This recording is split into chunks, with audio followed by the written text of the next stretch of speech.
Welcome back on board the Starship. I'm talking with Mike Freebury and David Cayton, and Mike Freebury has just completed and published his book Killers on the Moor, which charts his work in researching animal mutilation cases in the United Kingdom. Now, let's come on to the various possible explanations, because we can't just come to the conclusion, hey, this is some off-world or non-human thing. You come to that conclusion tentatively, I guess. Yes. Because you've looked at all of the possibilities which Yes. people come up with. Now let's just go through them. The first one that people will say is, well, these are big cats who are doing these attacks. Yes. And there are big cats in Britain. There are big cats in Britain, and I have an eyewitness report of a puma on Dartmoor. Right. But big cats are, they have a long range. They're very elusive. I know of big cat researchers that have spent years trying to get images of them. Mm-hmm. You mentioned a book, Mike. What was that? Yes, book? there's an excellent book by a gentleman called Nigel Brearley, and I recommend anybody to read that book who's interested in big cats, because he gives an awful lot of information, and he also tells us how these big cats eat, which is specific. They eat through the shoulder, they draw the flesh out, they exsanguinate the victims because they drink the blood. Yes. In Africa, that's their fluids. Yes. But generally there'll be blood on the ground and blood on the carcass. Yes, and they will take the carcass to a secluded spot, often by a stream, and devour it there. Sometimes when a leg is removed, it's given to the female. Okay, well let's come on to, so you just would rule that out? I would rule that out in these cases, because big cats do not have, they're not airborne for a start, and they do not have sophisticated technology. Right. Yes, they can kill a sheep fairly quickly, but I can tell you a big cat is not going to do a rectal core on a mouse or a badger. Mm-hmm. And you said, you know, big cats can't fly, so you believe that a lot of these animals are being dropped from a height because of the injuries to the bones? I believe in some cases they're being dropped to considerable distance, but in other cases I think there's just a general indifference from the perpetrators mm-hmm. of these attacks. Mm. Once they've killed the animals and done whatever they needed to do to them, mm-hmm. I think they just dump the bodies. When you say done whatever they need to do, that involves taking things, usually, yes. which is blood and soft tissue organs sometimes, yes. but sometimes it's other. I mean, you expand on that, David. What do they generally take and what do they generally leave behind? Well, apart from the tongue we mentioned, they will take many internal organs, sometimes the whole lot, so the carcass is empty. But they will generally leave the meat. Yes. And the bones. The meat and the bones is left, and the skin. Mm-hmm. The hide is usually, it's penetrated obviously and disrupted to get to the internal organs. But I mean. And there's evidence from some animals that have had pathology reports done on them that blood's been completely removed. Yes, that's very common. Very common. Right. Not in every case, but I would say 9 out of 10 times. So it's something in the blood and soft tissue that they need or are either studying or. For whatever reason. Okay. Now, what about perhaps it's the military who need these? It's a military project that need. That doesn't stand up in my book, because if they were doing this covert, they would do it covertly, not, and they would go to a cattle market, purchase a number of animals to suit the purpose, and they would do it somewhere like Porton Down, and then they would incinerate the remains. For the military to steal the animals from a farmer's field, travel hundreds of miles to an establishment, whether it be Porton Down or elsewhere, do what they were doing, and then drive hundreds of miles back to put the animal back on the owner's land. It defies, defies logic. I mean, just on the economics point of view, the expenditure of doing that and the risk of being caught twice. And they do experiments on animals at Porton Down. I read they were testing explosives on pigs. Yeah, blowing pigs up and things like this. Yeah. But they would do that out of the sight of Of course. making the police. Yes, Yeah. absolutely. All right. Now, we mentioned this before, that it's an occult, sacrificial thing. In America, they've used this excuse very successfully, and it just doesn't. Again, it just doesn't stand any sort of scrutiny. No. If there's a sacrifice, there's going to be blood. There's going to be a lot of it. There's going to be congealed blood somewhere. Mm-hmm. That's part of the ritual, isn't it? Like they use fowl and chickens, you know, cut the heads off, don't they? And, Yes. and drain the blood onto the altar stone. When they're or alive, which would mean When the they're heart alive. would pump it out Yeah. all over the place. Yeah. So, and then there's never any blood on the No. on the ground, which is what we found with the Sussex horse. Absolutely, yeah. Okay. Now, you were telling us before, Mike, that at the time of the Dartmoor ponies, 1977, there was some other strange things going on in the UK, or Well, in the southwest in particular, these are discussed in the book. Yeah? they're discussed in And full. in 1977, there was this interference heard on a broadcast. That's right. It was. It was 5 o'clock in November 1977. 5 p.m. 5 p.m. And I think it was Ivor Mills was reading the news, and suddenly this voice came over. Nobody could hear Ivor Mills, and this voice, this sonorous voice that... Was this on the radio? This was on both the radio and the TV. Okay, so was this just heard in the southeast, Mike? Or It was only heard in the southwest and also in some areas of London. Right. Apparently, I think it was London Radio also suffered with this particular interference. Now, the incredible thing is that in order to override the actual broadcast, they needed to somehow cut across 5 transmitters. Mm-hmm. There was a lot of controversy as to how this message had come across. Mm-hmm. I mean, cynics will say that it was, maybe radio engineers having a bit of a laugh or something like that. It's far more serious than that. GPO engineers, I think, confirmed that the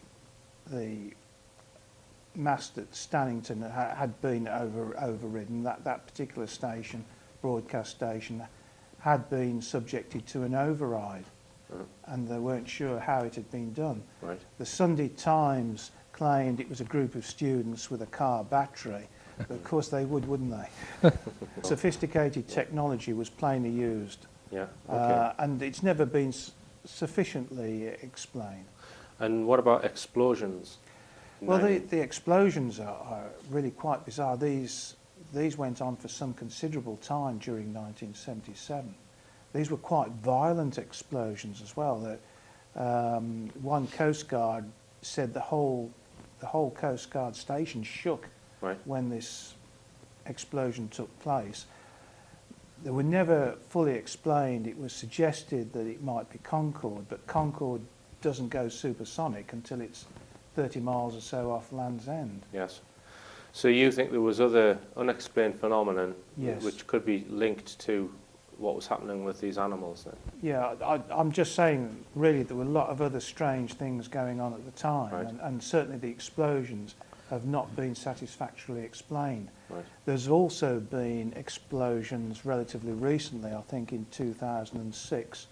The southwest was again subjected to a big explosion, heard by many people, but not properly identified by the authorities. Right. And you mentioned the authorities. You believe the authorities are well aware of this phenomenon at Yes. some level, Oh, yes. and actively cover it up. Oh, absolutely. And yes. you even believe that they've kept tabs on you. Oh, yes, they have, yes. Right. Can you tell us briefly about that, Mike? Well, I was using a vet as part of my investigations because I needed some expertise, and we had a post-mortem carried out. I have to say the identity of the vet was a secret between myself and the vet. Mm-hmm. My wife didn't know, my colleague David Gillam didn't know, the farmer didn't know. I had a sheep available that had been killed in suspicious circumstances, and I transported this sheep back to the West Midlands, and a post-mortem was carried out. Which you had to pay for? Which I had to pay for, yes, obviously. And it revealed some interesting things about this particular attack, that there'd been a rectal core done on the animal, the anal sphincter had been removed, and that the tongue Which is had another been very removed. common thing. Yes, another very common symptom of these attacks. So the actual report that was given to me by the vet, I told her not to post it. I said that I would collect it, which I did, and I only actually contacted the vet on my mobile. No landlines were used. So I felt fairly secure that the vet's identity would be known only to me. A week or so after that, I was contacted by the vet, who said that they'd in turn been contacted by the environmental health officer, who demanded not only details about me, but also demanded a copy of the post-mortem report. Right. And that he had been requested to do this. So the only way they could have found out who the vet was by tapping getting your phone records. I couldn't understand how they'd found out the identity of the vet, because I did say to the vet, well, do you have to report these to any other third party or any government? He said, absolutely no. And they had never experienced this before, so they took legal advice as to whether they should disclose your details. My details or the post-mortem details to the environmental health officer. And the legal opinion was that yes, they had a duty to do so. And I think this is quite interesting, because today is the last we have a current scandal ongoing with the news of the world about phone hacking and about phone hacking, and here's an instance of it being done by a government department. Yeah, sure. And I mean, there's a whole load of information which shows that there is a government cover-up. You know, for example, the letters that Professor Tony Fremont was getting, trying to warn him off carrying out this research or helping your group. There was phone calls that you have had. You know, I did a whole talk on the fact that there's a cover-up involved here. So I don't think that's not in dispute. That at some level there are people who know what this phenomenon. Perhaps don't know fully what it is. I don't know. I don't know the extent of their knowledge, but they probably know more than us. Yeah, absolutely. I mean, I was shocked by this. I went and saw the vet and the practice manager. And asked them whether there was any chance of any leak from there, and they said absolutely not. You know, because they take their responsibilities seriously about confidentiality, etc. So I would contact the environmental health officer and ask him outright, you know, what's all this about? You know, how did he get the information? He told me, quite incredibly, that the request had actually come from the Regional Ministry of Vet based in Stafford, and that they in turn, because he said it had all been done by email, they in turn had been notified by Lea Hurst, and he didn't know what Lea Hurst was. Right. But Lea Hurst is Lea Hurst campus near Liverpool. It's the main animal disease surveillance centre for the UK. She's part of Liverpool University. Liverpool University. Yeah. So the instruction had actually come from DEFRA, pretty well near the top of DEFRA. Right. And it was from that organisation that Tony Fremont, Professor Fremont, pathologist who was assisting me in the late 1990s, he confided to me about 12 months ago that he'd had this warning telephone call, I think it was a phone call, but he wasn't sure the source, but it was after I'd spent 3 hours with Professor Donald Kelly at Liverpool University, a veterinary pathologist, who was anxious to talk to me, having seen adverts in the farming press for our appeals. Yeah. And Tony was given the warning off via Professor Kelly, who's friendly with the chief veterinary officer at Barton Hall, one of the other regional VLA officers, and it was pointed out to him that as a human pathologist, he was not allowed to examine animals, where a veterinary pathologist was allowed to look at human tissue, which is a bit strange. So that sort of stopped Professor Fremont further assisting myself, or APFU. Yeah, yeah. I mean, we could probably talk all day on the skullduggery and the cover-ups that go on in this field. Yeah. Now, let's just come on to, we've ruled out a lot of the more mundane possibilities. Let's just say that it is a non-human phenomenon, and what it is that they are doing and what they are after. Because I think we've probably all three of us got our own thoughts on this, and maybe not all exactly in alignment. Pretty close, I think. Close-ish, I think. But have you come to any conclusions, Mike, on this? I think it's very difficult because we can all have an opinion on this, and they're all as valid. Personally, it appears to me that there's two possibilities nagging away at me. One, I think that there seems to be some sort of sampling process that's ongoing, and the reason for this sampling process, I wouldn't like to speculate. Right. The other is that it could be some very, very bizarre form of communication. The problem we've got is that we can't apply human logic to what might be alien logic. Right. We're dealing with different technologies here, and they may be passing us a message they may be passing us some sort of message that once we're clever enough to understand it, we might be allowed to have some sort of direct communication. Okay. And about yourself, David? Well, I think that's a secondary issue. I think there's more than one agency of non-terrestrial origin who have got different agendas that may overlap in terms of which sort of tissues they take and the blood. Yeah. So they've got various programs going, and these guys might not even be known to each other, or they might be collaborating, who knows. And they're at different stages of development and advancement. Yeah. And we are just mere pawns. The animals are mere pawns in the exercises and the programs that they're running, and they've run for a very long time, because these mutilations go back at least to the turn of the century. It's been recorded, and probably further than that. So it's a long-term project which they don't want to let go lightly, I suspect. So. One of my favourite theories is that they're growing antibodies or some other agent in the blood and soft tissue organs. So they then take those things, and they then have a purpose for them, which I think could be linked to the human abduction program. I think they might be being used to protect abductees with those things that they're manufacturing inside animals. Now, that's just a theory. Could be right. Okay. Now, just to touch on the Sussex horse case before we wrap up, that David and I went down to film. We're still awaiting the post-mortem report for that, David, aren't we? Yes. Another case of trying to get blood out of a stone, to coin the phrase. Well, I rang where it was done was the Royal Veterinary College at Potter's Bar, and we were en route to following the horse trailer to be attending the post-mortem with the permission of the horse owner, who wrote us a permission thing. And time ran out due to traffic problems and time of the day, and they couldn't do it till the following day, which they were probably thinking, thank goodness for that, we were not present. Now, the police were the client. They funded it.